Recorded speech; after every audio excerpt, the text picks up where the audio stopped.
शिवसेनेकडून खासदार झाले, मग काँग्रेसमध्ये गेले, तिथून पराभूत झाल्यावर अपक्ष लढून डिपॉझिट जप्त करून घेतलं आणि पुन्हा गरज पडली तेव्हा उद्धव ठाकरेंच्या पाया पडून खासदारकी मिळवली आणि आता पुन्हा एकदा ठाकरेंना सोडून शिंदेंच्या शिवसेनेत जाण्याच्या तयारीत असल्याच्या चर्चा सुरू झाल्या आहेत. कारण ठाकरेंनी आज 9 खासदारांची बैठक बोलावली आहे. मात्र या बैठकीच्या पार्श्वभूमीवर ते खासदार नॉट रिचेबल आहेत. शिर्डीचे खासदार भाऊसाहेब राजाराम वाकचौरे हे 2 दिवसांपासून नॉट रिचेबल असल्यानं पुन्हा एकदा ते राजकीय रंग बदलणार अशा चर्चा सुरू आहेत. कोण आहेत खासदार भाऊसाहेब वाकचौरे, काय आहे त्यांचा राजकीय इतिहास, पाहुयात या व्हिडिओमधून.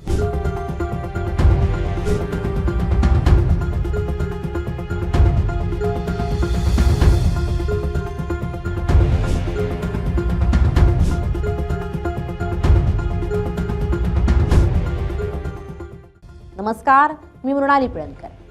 महाराष्ट्राच्या राजकारणात सध्या पाऊस पडायच्या आधीच ऑपरेशन टायगरमुळे प्रचंड राजकीय ऊब निर्माण झाली आहे. कालपर्यंत जे शिवसेनेमुळे विजयाचे पेढे भरवत होते तेच शिर्डीचे खासदार भाऊसाहेब राजाराम वाकचौरे आज अचानक नॉट रिचेबल आहेत. एकनाथ शिंदे यांच्या शिवसेनेनं सुरू केलेल्या कथित ऑपरेशन टायगरच्या जाळ्यात ठाकरे गटाचे 7 खासदार अडकल्याची जोरदार चर्चा आहे आणि याच दरम्यान शिर्डीचे खासदार भाऊसाहेब वाकचौरे 2 दिवसांपासून नॉट रिचेबल झाल्यामुळे राजकीय वर्तुळात चांगली चर्चा आहे. या सर्व पार्श्वभूमीवर पक्षप्रमुख उद्धव ठाकरे यांनी आज मातोश्रीवर निवासस्थानी सर्व 9 लोकसभेच्या खासदारांची तातडीची बैठक बोलावली. मात्र या बैठकीला वाकचौरे हजर राहणार की नाही यावर सध्या तरी प्रश्नचिन्ह निर्माण झाले. भाऊसाहेब वाकचौरे यांचा इतिहास हा मूळचा संधी अधिकाराचा राहिलाय. राजकारणात येण्यापूर्वी ते शिर्डीच्या प्रसिद्ध श्री साईबाबा संस्थानचे मुख्य कार्यकारी अधिकारी होते. प्रशासकीय सेवेत असताना त्यांना शिर्डी आणि अहिल्यानगर जिल्ह्यातील स्थानिक राजकारणाची माहिती होती. तसंच प्रचंड जनसमर्थन होतं. याचाच वापर करून त्यांनी राजकारणात उडी घेतली आणि 2009च्या लोकसभा निवडणुकीत शिवसेना प्रमुख बाळासाहेब ठाकरे यांच्या आशीर्वादानं पहिल्यांदा लोकसभेचं तिकीट मिळवलं आणि शिवसेनेच्या तिकिटावर शिर्डी राखीव मतदारसंघातून पहिल्यांदा संसदेत पोहोचले. मात्र ही पहिली टर्म संपत आली नाही, तोच वाकचौरे यांनी आपली खरी राजकीय वृत्ती दाखवायला सुरुवात केली. 2014च्या लोकसभा निवडणुकीच्या तोंडावर ज्या शिवसेनेनं त्यांना खासदार बनवलं त्याच शिवसेनेला आणि बाळासाहेबांच्या विचारांना लाथ मारून त्यांनी ऐनवेळी काँग्रेस पक्षात प्रवेश केला. काँग्रेसनं त्यांना 2014ला तिकीट दिलं, पण शिर्डीच्या जनतेला हा बदल अजिबात आवडला नाही. 2014च्या निवडणुकीत शिवसेना भाजप युतीचे उमेदवार सदाशिव लोखंडे यांनी भाऊसाहेब वाकचौरे यांचा दारुण पराभव केला. पराभवानंतर काँग्रेसमध्ये त्यांचं मन रमेना, म्हणून त्यांनी पुन्हा एकदा स्वतःची राजकीय सोय पाहिली आणि 2019च्या लोकसभा निवडणुकीत त्यांना कोणत्याही पक्षानं तिकीट न दिल्यामुळे अपक्ष म्हणून निवडणूक लढवली. पण या निवडणुकीत मतदारांनी त्यांना त्यांची जागा दाखवून दिली आणि 2019च्या निवडणुकीत भाऊसाहेब वाकचौरे यांचं डिपॉझिट जप्त झालं. एका माजी खासदाराचं डिपॉझिट जप्त होणं हा त्यांच्या राजकीय कारकिर्दीतील सर्वात मोठा कलंक मानला गेला.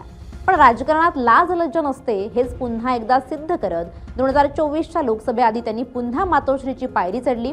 ऑगस्ट 2023 मध्ये त्यांनी उद्धव ठाकरे यांच्या उपस्थितीत पुन्हा एकदा शिवसेना उद्धव बाळासाहेब ठाकरे गटात प्रवेश केला.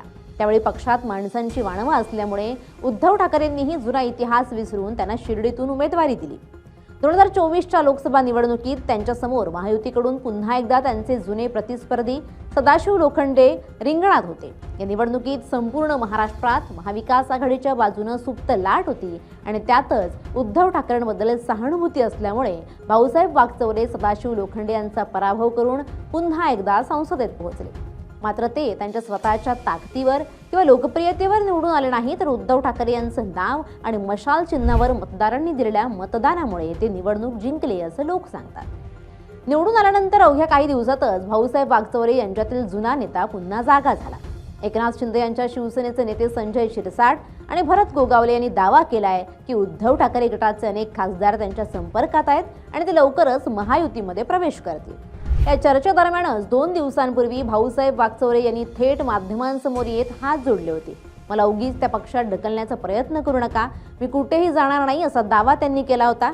मतदारसंघाच्या कामासाठी आणि निधीसाठी शिंदे गटाच्या मंत्र्यांना भेटल्याचं सांगत त्यांनी सारवासारव करण्याचा प्रयत्न केला होता. पण राजकारणात जो नेता जेवढ्या आवेशानं नकार देतो तो तेवढ्याच लवकर पलटी मारतो हा आजवरचा इतिहास आहे. वाकचौरे यांनी माध्यमांसमोर जरी हात जोडले असले तरी सध्या ते आपल्या शिर्डी मतदारसंघातील कार्यालयात आणि घरामध्ये कुठेही दिसत नाहीये. त्यांचा मोबाईल फोन बंद आहे, ते नॉट रिचेबल आहेत. आज उद्धव ठाकरेंनी मुंबईत बोलावलेल्या अत्यंत महत्त्वाच्या बैठकीला ते हजर राहणार नाहीत अशीच दाट शक्यता वर्तवली जाते. जर एखादा खासदार पक्षाच्या एवढ्या मोठ्या संकटाच्या वेळी आणि स्वतःची निष्ठा सिद्ध करायच्या वेळी बैठकीला गैरहजर राहत असेल तर तो शिंदेंच्या जाळ्यात पूर्णपणे अडकलाय असं समजायला वाव आहे. भाऊसाहेब वाकचौरे यांच्यावर आजवर अनेक राजकीय आणि वैयक्तिक आरोपही झाले. साईबाबा संस्थांचे मुख्य कार्यकारी अधिकारी असताना घेतलेले काही निर्णय, त्यानंतर मतदारसंघात स्वतःच्या सोयीचं राजकारण करणं आणि कार्यकर्त्यांना वाऱ्यावर सोडणं असे अनेक आरोप त्यांच्यावर नेहमीच होत आले. अगदी नुकत्याच शिर्डीत झालेल्या ठाकरे गटाच्या एका मेळाव्यात पक्षाचे ज्येष्ठ नेते चंद्रकांत खैरे यांनी भर व्यासपीठावरून वाकचौरे यांच्या निष्ठेवर जाहीरपणे संशय व्यक्त केला होता. खैरे म्हणाले होते की वाकचौरे यांच्यावर लक्ष ठेवण्याची गरज आहे. पक्षाच्या नेत्यांनाच जर आपल्या खासदारावर विश्वास नसेल तर सर्वसामान्यांनी आणि मतदारांनी त्यांच्यावर का विश्वास ठेवावा हा सर्वात मोठा प्रश्न आहे. भाजपचे माजी खासदार सुजय विखे पाटील यांनीही वाकचौरे जर एनडीए मध्ये आले तर त्यांचं स्वागत असेल असं सांगून त्यांना थेट खुली ऑफर दिली आहे. त्यामुळे विखे पाटील आणि शिंदे गट मिळून वाकचौरेंची घरवापसी घडवून आणत असल्याचं स्पष्ट दिसते. एकंदरीत पाहता भाऊसाहेब वाकचौरे यांचा राजकीय इतिहास हा सत्तेच्या बाजूने धावण्याचा राहिलाय. शिवसेनेकडून खासदार झाले, मग काँग्रेसमध्ये गेले, तिथून पराभूत झाल्यावर अपक्ष लढून डिपॉझिट जप्त करून घेतलं आणि पुन्हा गरज पडली तेव्हा उद्धव ठाकरेंच्या पाया पडून खासदारकी मिळवली. आज जेव्हा एकनाथ शिंदे आणि भाजपचे सरकार केंद्रात आणि राज्यात भक्कम स्थितीत दिसतंय तेव्हा मतदारसंघाच्या विकासाचे आणि निधीचं कारण पुढे करून पुन्हा एकदा पलटी मारण्याच्या तयारीत वाकचौरे दिसतायत. शिवसेनेच्या मतदारांनी त्यांना गद्दारीच्या विरोधात मतदान करून निवडून दिलं होतं, पण जर वाकचौरे स्वतःच पुन्हा त्याच वाटेवर जाणार असतील तर हा शिर्डीच्या जनतेचा आणि मतदारांचा घोर अपमान ठरेल. आजच्या मातोश्रीवरील बैठकीला दांडी मारून भाऊसाहेब वाकचौरे यांनी आपले इरादे स्पष्ट केले आहेत. त्यामुळे शिर्डीचा हा खासदार आता पूर्णपणे शिंदेंच्या जाळ्यात अडकला आहे का असा सवाल उपस्थित होतोय. Bureau report, LS Marathi.